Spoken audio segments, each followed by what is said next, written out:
led to write this poem because I think abortion is the greatest civil rights battle of our time. It's the silent genocide. Millions of innocents are being denied the chance to live because 7 unelected judges decided that they're not human and so therefore don't have the same unalienable God-given rights that the rest of us have.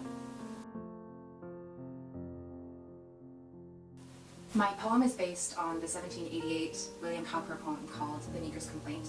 I discovered it over winter break while researching the abolition movement in Great Britain in the 18th, early 19th centuries. And my quote for the poem mirrors what I noticed were common themes in the abolition movement. One, show people what abortion is. Most people don't know what abortion is. There's a reason why it happens behind closed doors, because it's very hard when you understand what actually happens, that abortion is the starving to death, or the dismemberment, or the suctioning out of the baby, or else the medically induced cardiac arrest of the unborn. It's very hard to justify that when you actually know what it is. And the second goal for the poem was to argue that the unborn were all the same. And so any argument that would justify killing the unborn would have to be an argument that would justify killing you or I. And I just don't think there are any good arguments to justify killing you or I.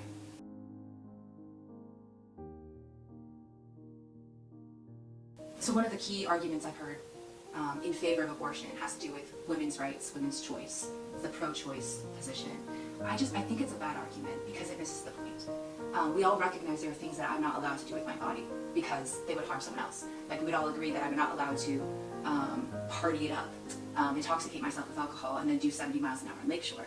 Why? Because that would infringe on someone else's right. So the question is not what is my right, it's whether or not the unborn are human. Because if they are human, again, any argument that would justify ending their life would have to be one that would justify ending mine. And I just don't think there are any good arguments. Why a poem? It's a good question, and one that I've struggled myself to answer. I was in a poetry class last quarter in order to try to articulate why poetry touches you differently than a polemic. And I think it's because poetry, it's the most intellectual of all the art forms. It's written in words, and words is the language of thought. And yet, it not only touches your mind, but it also touches your heart in a way that a mere polemic could not.